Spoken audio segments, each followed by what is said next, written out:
Hello friends, welcome to my class. आज हम देखेंगे सेमेस्टर 2 में मॉड्यूल 1 चैप्टर जो है cell and batteries. Okay, semester 1 में जो इम्पोर्टेंट टॉपिक्स होते हैं उसको हमने कवर कर दिया है। आप प्रीवियस वीडियोस को जाके आप देख सकते हैं। ठीक है, आज सेमेस्टर 2 के जो भी चैप्टर्स इसमें इंक्लूडेड होते हैं वो चैप्टर्स के हम न्यूमेरिकल करने वाले हैं।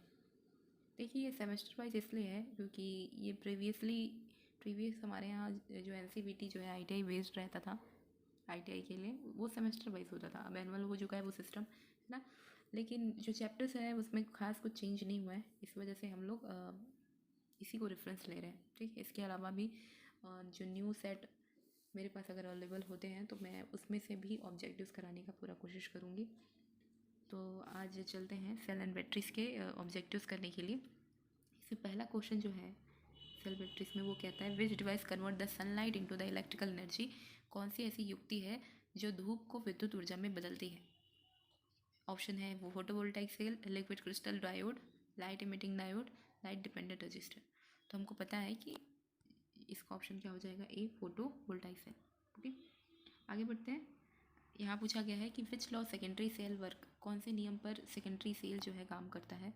तो सेकेंडरी सेल किस पर काम करेगा, Lenz law, Joule law, Faraday's law of electrolysis या Faraday law of electromagnetic induction. तो इसका ऑप्शन हो जाएगा C, Faraday law of electrolysis. Okay, आगे बढ़ते हैं। फिर पूछा गया है कि what is the formula to calculate the mass deposit during electrolysis. Electrolysis के टाइम पर विद्युत अपघट्य के दौरान जो द्रव्यमान हमको प्राप्त होता है उसको हम लोग कैसे कैलकुलेट करते हैं।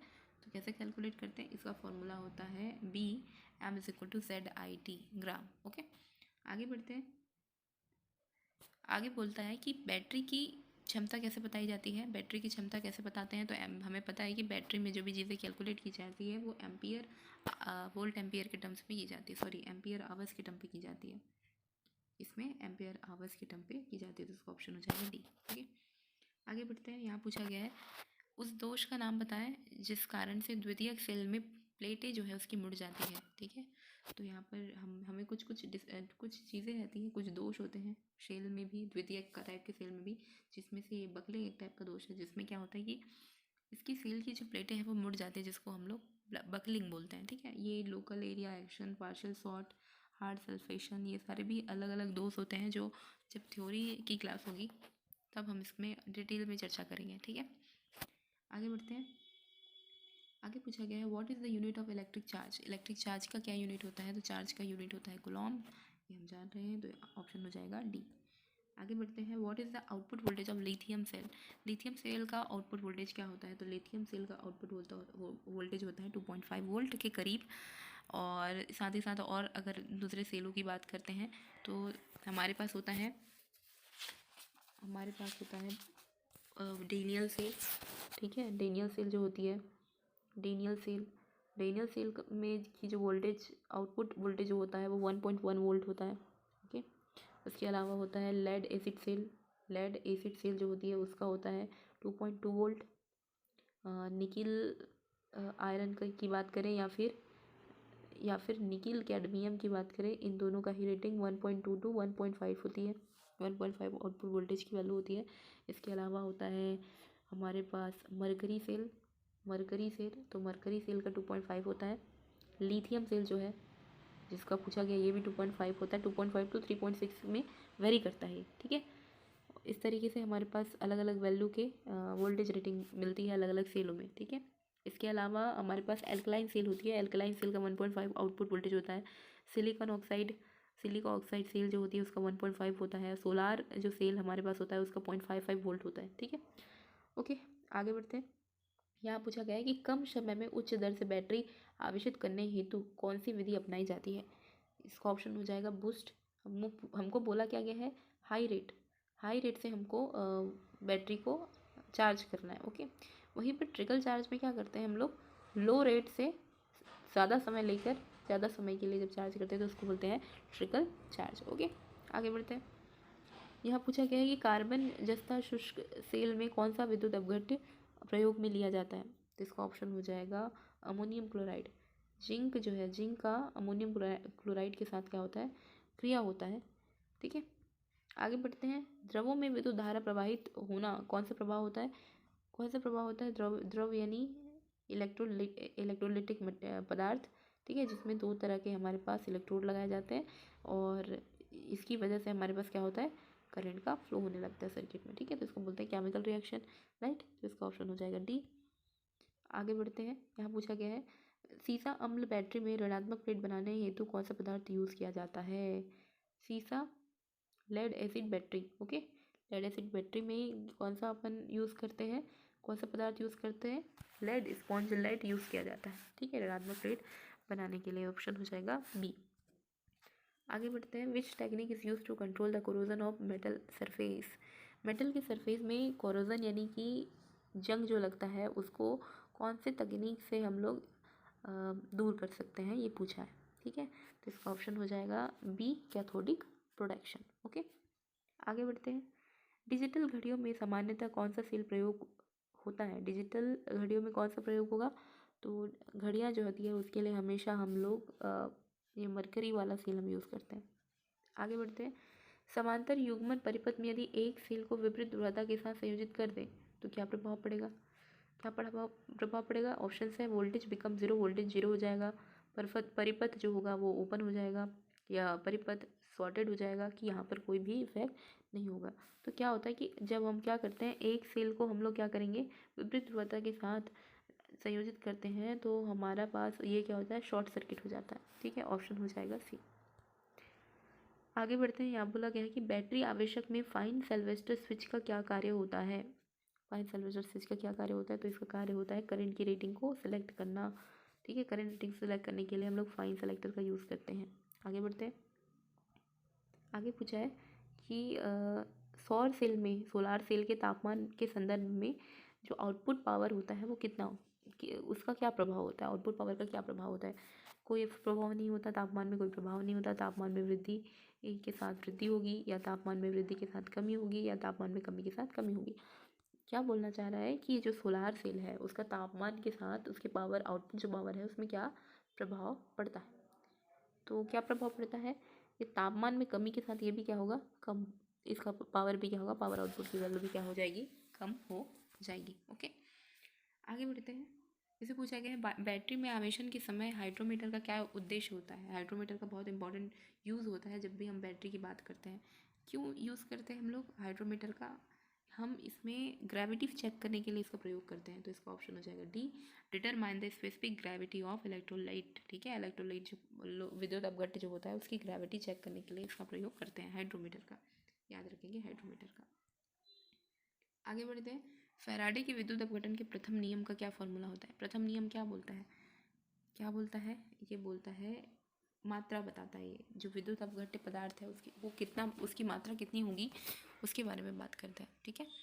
आगे बढ़ते हैं। सीसा अम्ल सेल में विद्युत अपघट्य की तरह क्या उपयोग किया जाता है?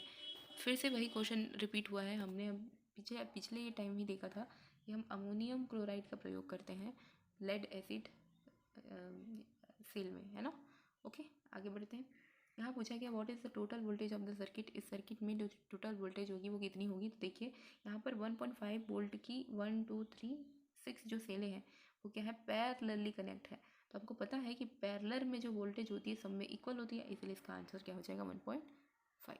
वहीं पर अगर ये सारे सीरीज में होते ना तो सारे वोल्टेज क्या हो जाते हैं, प्लस हो जाते हैं, ठीक। आगे बढ़ते हैं। सीसा अम्ल शेल के आवेशन की रासायनिक क्रिया के दौरान धनात्मक प्लेट पर क्या आएगा? यह लेड एसिड सेल में जब केमिकल रिएक्शन होता है तब जो पॉजिटिव प्लेट होती है उसमें क्या डिपॉजिट होगा, क्या होगा, ये पूछा गया है। तो इसका ऑप्शन हो जाएगा बी, PbO2, ठीक है। इसके लिए सीसा एसिड सेल का रासायनिक फार्मूला देखना पड़ेगा, ठीक है। तो इसका रासायनिक फार्मूला ज़रा देखते हैं। तो सीसा एसिड सेल में क्या होता है कि लेड सल्फेट होती है, ठीक है। ये twice of H2O plus sulphur dioxide के साथ ही क्या करेगा, क्रिया करता है। तो यहाँ पर PbO2 plus 2 times of H2SO4 जो है रिलीज होता है, ठीक है। ये बनता है प्रोडक्ट, और ये वाला प्रोडक्ट के बारे में पूछा है कि क्या आउटपुट हमको मिलता है, ठीक है। आगे बढ़ते हैं। आगे पूछा गया कि बैटरी के आवेशन के दौरान वेंट प्लग को खुला क्यों रखा जाता है? तो वेंट प्लग जो रहती है बहुत इंपॉर्टेंट वर्क होता है इसका, है ना। तो इसका ऑप्शन हो जाएगा to escape the gas freely. क्या होती है कि जब केमिकल रिएक्शन होता है ना तो कुछ हार्मफुल गैसेस बाहर निकलती है, उस गैस को हम लोग बाहर रिलीज़ करने के नाम से उसको फ्रीली छोड़ते हैं। ठीक है, आगे बढ़ते हैं। यहाँ बोला गया है कि कौन सी विधि में बैटरी को कम धारा पर लंबे समय तक आवेशित किया जाता है।